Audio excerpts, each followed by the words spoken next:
नमस्कार, नांदेड उद्देश लाईव्ह मध्ये आपले स्वागत आहे। जाणून घेऊया आजच्या विशेष घडामोडी। जय असो आम आदमी पार्टीचा, जय असो तख्त बदल दो, ताज बदल दो, बेईमानों का राज बदल दो।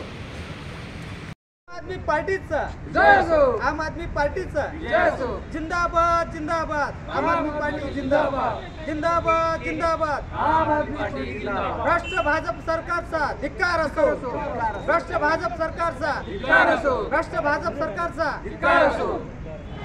महाराष्ट्रातलं जे सरकार आहे, शिंदे फडणवीस सरकार, हे खोक्यांचं सरकार हे म्हणून प्रसिद्ध आहे। आणि या खोक्याच्या सरकारने लोकशाही ही वेशीवर टांगली आहे।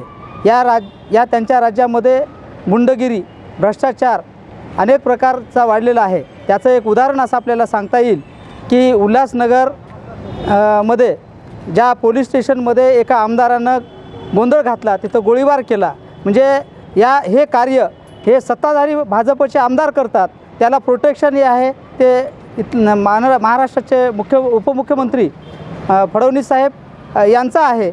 यांचा सरकारवर आणि त्यांच्या पक्षावर अंकुश नाही आहे। त्यांच्यामुळं त्यांचे आमदार हे बेजबाबदारपणे वागत आहेत आणि ह्या बेजबाबदारपणाला महाराष्ट्र सरकार हे जबाबदार असून सर्वसामान्यांचं जीवन हे धोक्यात बनलेलं आहे।